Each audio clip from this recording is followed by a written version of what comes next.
నమస్తే, నేను సిరి.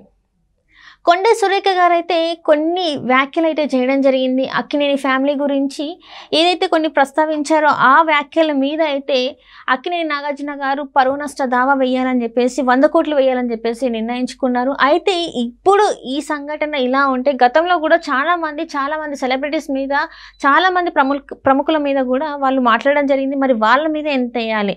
ముఖ్యంగా చూసుకుంటే మనం ఎలక్షన్స్ టైంలో జగన్మోహన్ రెడ్డి గారు కూడా చాలా మంది మీద చాలా వ్యాఖ్యలు అయితే తను అనరాని మాటలు కూడా అనడం జరిగింది. మరి జగన్మోహన్ రెడ్డి గారు కూడా ఇదే వర్తిస్తుందా? సో ఈ అంశాన్ని మనకి వివరించడానికి మనతో పాటు ఉన్నారు ప్రముఖ సీనియర్ జర్నలిస్ట్ దుర్గా కుమార్ గారు.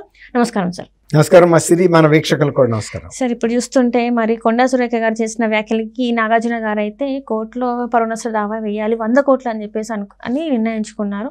మరి జగన్మోహన్ రెడ్డి గారు కూడా ఎన్నికల సమయంలో దానికన్నా ముందు ప్రచారంలో చాలా మంది గురించి మనం ఇప్పుడు చూస్తున్నట్టయితే AP deputy CM Pawan Kalyan పెళ్లిళ్ళ గురించి, లోకేష్ గారి గురించి చాలా వరకు చాలా మాటలు మాట్లాడారు.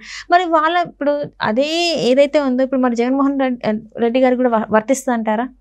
అంటే మనం ముందు తెలంగాణ గురించి మాట్లాడదాం. ఎక్కడైతే ఇష్యూ మొదలైందో యాక్చువల్గా ఇది నిజంగా చాలా చిలికి గాలివాన అంటారు చూసారా, అలా వచ్చింది. కొండా సురేఖ గారు కేటీఆర్ గారి మీద ఆమెకి చాలా రాజకీయంగా విభేదాలు ఉన్నాయి. ఆమెకి వ్యక్తిగతంగా ఆమెని ట్రోల్ చేశారు. అసలు యాక్చువల్గా దీని మూలం ఎక్కడ పడిందంటే సిరిసిల్లలో ఇతను ఎంపీ రఘునందన్ రావు గారు అక్కడ ఒక చేనేత కార్మికులకు సంబంధించిన ఒక కార్యక్రమంలో ఈమెకి ఒక పూలదండ వేశారు.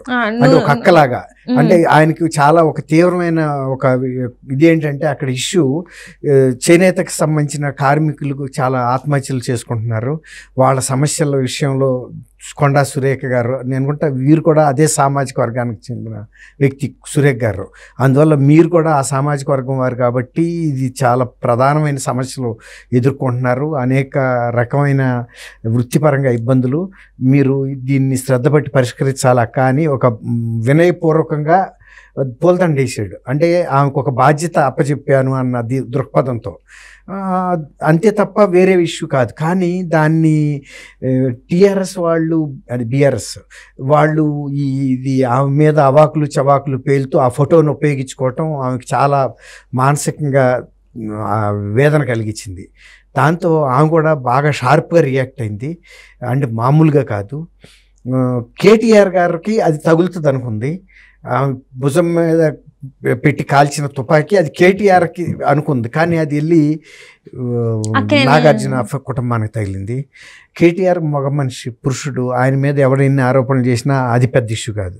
కానీ నాగార్జున అక్కినేని నాగేశ్వరరావు గారు కుటుంబంలో ఇంతవరకు దాదాపు ఆయన 70 ఏళ్ల పైన సినిమా జీవితం ఉంది ఆయనకి. కానీ ఎప్పుడు కూడా ఆయన కుటుంబం ఇలాంటి వివాదాల్లోకి రాలేదు.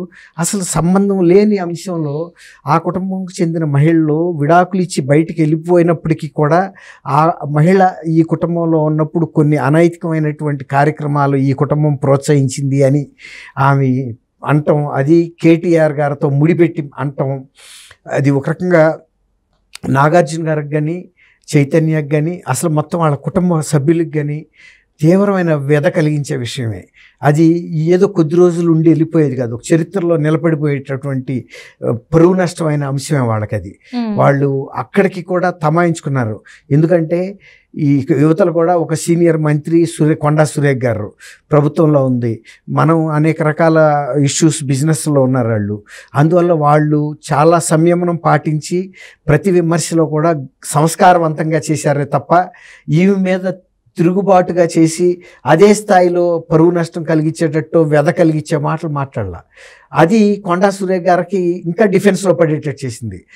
వాళ్ళు కూడా కనుక ఇదే స్థాయిలో ఇదే ఘాటుగా మాట్లాడి ఉంటే ఆమె కూడా చెల్లు అనుకునేది, నన్ను కూడా అనేశారు కాబట్టి అని. అది కాకుండా పార్టీ నుంచి, పబ్లిక్ నుంచి, తర్వాత పార్టీ కార్యకర్తల నుంచి కూడా, జనరల్ పబ్లిక్ నుంచి కూడా కొండా సురేఖ గారి మీద సామాజికంగా ఒత్తిడి పెరిగింది. మీరు తప్పు మాట్లాడారు, మీరు ఇంత సుదీర్ఘ రాజకీయ జీవితంలో ఎప్పుడు ఇలాంటి మాటలు మాట్లాడలేదు.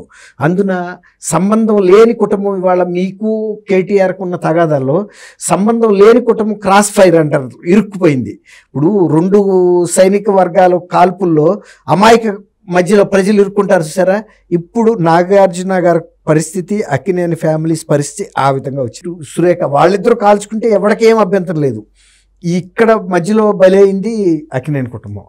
వాళ్ళు అందరూ ఎవరు కూడా ఈ మీద కానీ ఎవరి మీద కానీ పరుష భాష ఉపయోగించలేదు. మీరు అసంబద్ధమైన అబద్ధమైన విషయాలు మాట్లాడారు. అటువంటి సంఘటనలు మా కుటుంబంలో జరగలేదు.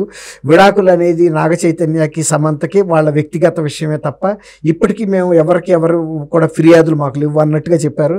ఈవెన్ సమంత కూడా ఎలా చెప్పిందంటే, ఇది గ్లామర్ ఫీల్డ్, ఈ ఫీల్డ్లో ఒక బలహీన వర్గాల నుంచి వచ్చిన నేను నిలబడాలంటే ఎంతో కష్టపడాల్సి వచ్చింది. రాజకీయ జీవితంలో ఉన్న మీకు కూడా ఈ విషయాలు తెలుసు. మీరు కూడా ఒక సాధారణ కుటుంబం నుంచి ఈ స్థాయికి ఎదిగారు, మీరు అర్థం చేసుకుంటారనుకుంటాను అనే తీరులో ఆమె మాట్లాడింది. ఇందుకు సంబంధించిన అందరూ కూడా అదే స్థాయిలో మాట్లాడారు. ఫస్ట్ టైము మొన్న నాగార్జున కన్వెన్షన్ కూల్చినప్పుడు సినిమా పరిశ్రమ స్పందించలేదు, కానీ ఈసారి సినిమా పరిశ్రమ బాగా స్పందించింది. ఎందుకంటే ఒక మహిళలకు సంబంధించిన అంశం వచ్చింది, ఒక సుదీర్ఘంగా సినిమా పరిశ్రమలో ఉన్న అక్కినేని గారి కుటుంబం వచ్చింది, అందులోనూ వాళ్ళ వ్యక్తిగతమైన అంశాలు వచ్చినాయి, కుటుంబ ప్రతిష్టకు సంబంధించిన అంశాలు వచ్చినాయి.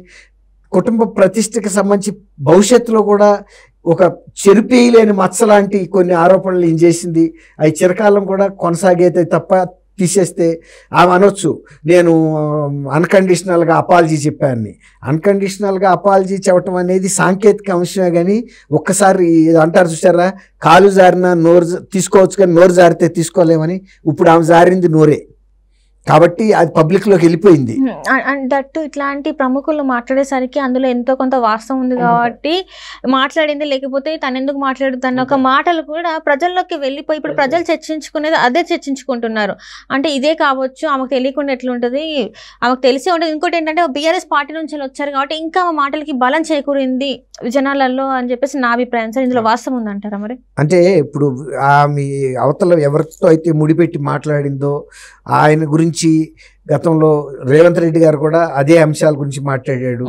గతంలో ఇంకో కొంతమంది కూడా వ్యక్తిగతంగా ఈయన కేటీఆర్ గారి మీద మాట్లాడారు. ఇప్పుడు యువతలే ఫ్యామిలీస్కి ముడిపెట్టి తర్వాత ఇంకో కొంతమంది హీరోయిన్లు కూడా ఆయన బారిన పడ్డారు. వాళ్ళకి బాధపడలేక వివాహాలు చేసుకుని జీవితంలో స్థిరపడిపోయారు, అంటే సినిమా రంగాన్ని వదిలిపెట్టి వెళ్ళిపోయారని కూడా ఆమె చెప్పింది. అయితే ఇంతకు ముందు కూడా ఈ అంశం మీద కేటీఆర్కి సంబంధించి కొన్ని చర్చలు జరిగి ప్రజల్లోకి వెళ్ళటం రకరకాల సోషల్ మీడియా యూట్యూబ్లో ఇవాళ రేపు చాలా సాధారణంగా అయిపోయింది. కాకపోతే శంకులో పోస్తేనే తీర్థం అన్నట్టు ఇవాళ సురేఖ గారు మాట్లాడటం అనేది ఇంకా కొంత మీరు అన్నట్టు అనుమానాలు పెంచినాయి, ఆపోహలు పెంచినాయి. ఇది నిజమానేమో అని ఒక ప్రజల్లో, సాధారణ ప్రజల్లో కొంత అనుమాన బీజాలు అయితే పడ్డాయి. అయితే ఇది వాళ్ళకి ఒక రకంగా చాలా అక్కినేని ఫ్యామిలీస్కి సంబంధించి వాళ్ళు గతంలో ఇప్పుడు ఇలాంటి అంశాలు బజార్లోకి వచ్చి పడిన సందర్భం అయితే లేదు. దానికి సంబంధించి ఇప్పుడు అక్కినేని నాగార్జున గారు కూడా ఇవాళ కనుక దీన్ని వదిలేస్తే రేపు ఇంకొకళ్ళు కూడా ఇలాంటి మాటలు మాట్లాడతారు. తర్వాత చరిత్రలో కూడా మా కుటుంబం మీద పడిన ఈ మచ్చను చెరపాలంటే నేను కూడా ఒక తీవ్రమైన లీగల్గా చర్య తీసుకోవాలనే ఉద్దేశం మీద ఆయన పరువు నష్టం దావా వేశాడు 100 కోట్ల రూపాయలకి. ఇప్పుడు పరువు నష్టం దావా 100 కోట్లకి వేయాలంటే చిన్న విషయం కాదు. సపోజ్ ఒక 8% ఎంతో కోర్టులో డిపాజిట్ చేయాలి. ఎంత కోసం అయితే మనం పరువు నష్టం దావా వేస్తున్నామో అంత డిపాజిట్ చేయాలి. అలా మరి దానికి కూడా ఆయన సిద్ధపడి వాళ్ళ వెళ్ళాడంటే ఈవికి సురేఖ గారికి పార్టీ అండ ఉంది. కానీ ఎంత ఉన్నా కూడా ఆమెని బేషరతుగా క్షమాపణ చెప్పమని చెప్పారు అంటే అది పార్టీ వెనకాల పార్టీకి నష్టం జరిగింది అనేది పార్టీ పెద్దలు గమనించారు, ఇక్కడ గమనించారు, ఢిల్లీలో కూడా గమనించారు. అందుకే ఆమె బేషరతుగా క్షమాపణ చెప్పించారు. ఇప్పుడు అదే స్థాయిలో అంతకన్నా ఎక్కువ జగన్మోహన్ రెడ్డి గారి ప్రభుత్వంలో మంత్రులు కానీ ఎమ్మెల్యేలు కానీ ఇప్పుడు పవన్ కళ్యాణ్ గారు మీద చేశారు, రజనీకాంత్ మీద చేశారు, తర్వాత బాలకృష్ణ గారి మీద చేశారు, చంద్రబాబు నాయుడు గారి భార్య భువనేశ్వరం గారి మీద చేశారు, నిండు సభలో కూడా చేశారు, శాసనసభలో. తర్వాత ఇంకా కొంతమంది మీద కూడా వాళ్ళు ఇలాంటి అవాకులు చవాకులు పేరారు. అసలు రజనీకాంత్ గారికి సంబంధం లేదు, ప్రజా జీవితంలో ఆయన లేడు, ఆయన ఈ రాష్ట్రానికి చెందిన భువనమ్మ గారు అసలు ఆమెకి ఎప్పుడు ప్రజా జీవితంలో లేదు. ఇంతకాలం పాటు ముఖ్యమంత్రిగా చేసిన ఆమె ఎప్పుడు తిరుమలలో శ్రీవారికి బ్రహ్మోత్సవాల టైంలో పట్టు వస్త్రాలు సమర్పించేటప్పుడు ఆయన అడుగులో అడుగేసి మౌనంగా వెళ్ళి ఒక సాంప్రదాయబద్ధంగా ఆ సెరమనీలో పాల్గొనడం తప్ప ఎప్పుడు బహిరంగ వేదికల మీద ఆమె కనపడిన మనిషి కూడా కాదు. ఆయన ఆమె మీద కూడా చేశారు, వ్యక్తిగతంగా ప్రతిష్టను దెబ్బతీసేట్టుగా. ఇప్పుడు వీటిల్లో కూడా ఇప్పుడు ఆంధ్రప్రదేశ్ ప్రజల్లో ఏం చర్చ వచ్చిందంటే తెలుగుదేశం వాళ్ళు కూడా ఇలాంటి వాటి మీద తర్వాత రజనీకాంత్ గారు కానీ తర్వాత పవన్ కళ్యాణ్ గారు వ్యక్తిగతమైన జీవితం మీద చేసిన తర్వాత రజనీకాంత్ గారి గురించి కూడా చాలా డ్యామేజింగ్గా మాట్లాడారు. అలాంటి పెద్ద మనుషులు కనుక వాళ్ళు దిగితే జగన్మోహన్ రెడ్డి పార్టీలో ఉన్న కొంతమంది ఎమ్మెల్యేలు ఎవరైతే ఈ కొడాలి నాని, పేరు నాని, వంశీ, కొంతమంది రోజా ఇలాంటి వ్యక్తులు ఉన్నారు కదా, వాళ్ళ పరిస్థితి ఏంటనేది కూడా ఆంధ్రప్రదేశ్లో కూడా చర్చ జరుగుతుంది. ఇక్కడ ఇది జరిగింది కాబట్టి ఏదేమైనా ఇటువంటిది జరగాలి కూడా. ఎవరు పడితే వాళ్ళని ఇష్టం వచ్చినట్టు మాట్లాడే తీరు పోవాలంటే ఇలాంటివి కొన్ని జరగాలి. పరువు నష్టం దావా వేసి వాళ్ళతో డబ్బులు కక్కిచ్చారనుకోండి, అప్పుడు కానీ తెలియదు ఎవరి బాధ అయినా. Right sir, right sir, right. Thank you so much. Thank you అమ్మ సిరి, మన వీక్షకులు.